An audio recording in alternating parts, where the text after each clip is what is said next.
ತುಂಬಾ ಜನ civil judge aspirants phone ಮಾಡಿ October 11th civil judge exams ನಡೆಯುತ್ತಾ ಇಲ್ಲ ಅಂತ ಕೇಳ್ತಾ ಇದ್ದೀರಾ. ಸುಮಾರು ಇವು ನೋಟಿಫಿಕೇಶನ್ ಆಗಿ 1 ವರ್ಷ ಮೇಲಾಯ್ತು. 158 ಪೋಸ್ಟ್ ಈ ಎಕ್ಸಾಮ್ಸ್ ನಡೆಯುತ್ತಾ ಇಲ್ಲ ಅಂತ ಹೇಳಿ ತುಂಬಾ ಜನ ಡೌಟ್ ಅಲ್ಲಿದೆ. ಆ ಡೌಟ್ ಏನಪ್ಪಾ ಅಂತಂದ್ರೆ, ಈ ಒಂದು ಒಳ ಮೀಸಲಾತಿಯಿಂದ ಏನು ರೆಕ್ರೂಟ್ಮೆಂಟ್ ತಡೆ ಹಿಡಿದಿದೆ, ಅದಕ್ಕೋಸ್ಕರ ನಾವು ಸುಪ್ರೀಂ ಕೋರ್ಟ್ಗೂ ಹೋಗಿದ್ರದು.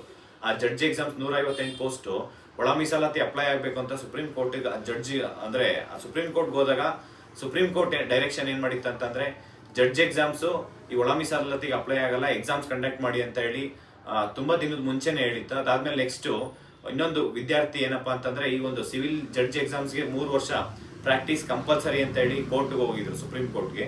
ಆ ಸುಪ್ರೀಂ ಕೋರ್ಟ್ ಡೈರೆಕ್ಷನ್ ಏನ್ ಹೇಳಿತ್ತು ಅಂತಂದ್ರೆ, 3 ವರ್ಷ ಕಂಪಲ್ಸರಿ ಬೇಕು. ಆದ್ರೆ ಈ ಒಂದು ಅಪ್ಲಿಕೇಶನ್ ಯಾರು ಹಾಕಿದ್ದಾರೆ 158 ಪೋಸ್ಟ್ಗೆ, ಈ ಅಪ್ಲಿಕೇಶನ್ ಅಪ್ಲೈ ಮಾಡಿರೋರ್ಗೆ ಎಲ್ರಿಗೂ ಅವಕಾಶ ಮಾಡಿಕೊಡಿ ಅಂತ ಹೇಳಿದ್ರು. ಇವನ್ 1 year ಆಗಿರ್ಲಿ, 2 years ಇರ್ಲಿ, 3 years ಇರ್ಲಿ, ಎಷ್ಟು ವರ್ಷ ಆಗಿದ್ರು ಅವರಿಗೆ 3 years ಪ್ರಾಕ್ಟೀಸ್ ಬೇಡ ಅಂತ ಹೇಳಿ ಯಾರು ಅಪ್ಲಿಕೇಶನ್ ಹಾಕಿದ್ದಾರೆ ಈ ಒಂದು ಸಿವಿಲ್ ಜಡ್ಜ್ ಎಕ್ಸಾಮ್ಸ್ಗೆ 158 ಪೋಸ್ಟ್, ಅಷ್ಟು ಜನಕ್ಕೆ ಎಕ್ಸಾಮ್ಸ್ ಮಾಡಿ ಅಂತ ಹೇಳಿ ಮತ್ತೆ ಡೈರೆಕ್ಷನ್ ಬಂತು.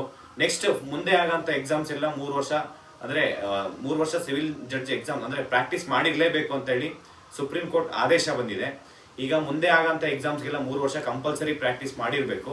ಈಗ 158 ಪೋಸ್ಟ್ ಏನು ಕರ್ನಾಟಕ ಗವರ್ಮೆಂಟ್ ಇಂದ ಈ ಒಂದು ಪೋಸ್ಟ್ ನೋಟಿಫಿಕೇಶನ್ ಮಾಡಿದ್ದಾರೆ.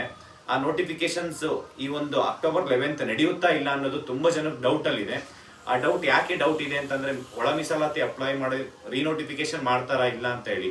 ಯಾಕೆಂದ್ರೆ 4ನೇ ತಾರೀಕು ಇದೇ ತಿಂಗಳು ಸೆಪ್ಟೆಂಬರ್ 4ನೇ ತಾರೀಕು ಒಂದು ಕ್ಯಾಬಿನೆಟ್ ಅಲ್ಲಿ 28 ನೋಟಿಫಿಕೇಶನ್ಸ್ಗೆ ಯಾವುದೇ ತಿದ್ದುಪಡಿ ಆಗಿದ್ರೆ ಅದನ್ನ ರೀನೋಟಿಫಿಕೇಶನ್ ಮಾಡಬೇಕು ಅಂತ ಹೇಳಿ ಆದೇಶ ಮಾಡಿದ್ದಾರೆ. ಅದನ್ನ ಫಾಲೋ ಮಾಡಬೇಕಾ ಬೇಡವಾ ಅನ್ನೋದು ಗೊಂದಲದಲ್ಲಿದೆ. ಈ ಗೊಂದಲಗೆ ಒಂದು ಅಂತ್ಯ ಕಾಣಬೇಕು, ಈ ಸಮಸ್ಯೆ ಬಗೆಹರಿಬೇಕಂತಂದ್ರೆ ಅಕ್ಸ ಸಂಘಟನೆಯಿಂದ ನಾಳೆ ನಾವು ಹೈಕೋರ್ಟ್ಗೆ ರೆಕ್ರೂಟ್ಮೆಂಟ್ ಬಾಡಿ ಅಲ್ಲಿ ಹೋಗಿ ಮನವಿ ಕೊಟ್ಟು ಈ ಒಂದು judge exams 158 post judge exams ನಡೆಯುತ್ತಾ ಇಲ್ಲ ಅಂತ ಹೇಳಿ ಯಾವ ಮಾಡಿರೋ ಎಕ್ಸಾಮ್ಸ್ ಎಲ್ಲ ಮಾಹಿತಿನೂ ಕಲೆಕ್ಟ್ ಮಾಡಿ, ಮತ್ತೆ ಒಂದು ಈ ಎಕ್ಸಾಮ್ಸ್ ತುಂಬಾ ಅಂದ್ರೆ ಭ್ರಷ್ಟಾಚಾರ ಮುಕ್ತ ನೇಮಕಾತಿ ಆಗುತ್ತೆ. ಎಲ್ರೂ ಚೆನ್ನಾಗಿ ಓದ್ಕೊಳ್ಳಿ. ನಿಮ್ಗೇನೇ ಸಮಸ್ಯೆ ಇದ್ರೂ ಸಿವಿಲ್ ಜಡ್ಜ್ ಎಕ್ಸಾಮ್ಸ್ ಅಕ್ಸಾ ಅಂತ ಹೇಳಿ ಟೆಲಿಗ್ರಾಮ್ ಗ್ರೂಪ್ ಇರುತ್ತೆ, ಅದ್ರಲ್ಲಿ ಜಾಯ್ನ್ ಆಗಿ ಏನೇ ಸಮಸ್ಯೆ ಇದ್ರಲ್ಲೂ ಅದರಲ್ಲಿ ಡಿಸ್ಕಷನ್ ಮಾಡಿ ಎಲ್ಲಾ ಸಮಸ್ಯೆಗಳನ್ನ ಅದರಲ್ಲಿ ತಿಳಿಸಿ ನಾವು ಈ ಒಂದು ಜಡ್ಜ್ ರಿಲೇಟೆಡ್ ಎಕ್ಸಾಮ್ಸ್ಗೆ ಏನೇ ಇದ್ರೂ ಸಮಸ್ಯೆ ಬಗೆಹರಿಸೋಣ. ಥ್ಯಾಂಕ್ ಯು, ನಮಸ್ಕಾರ.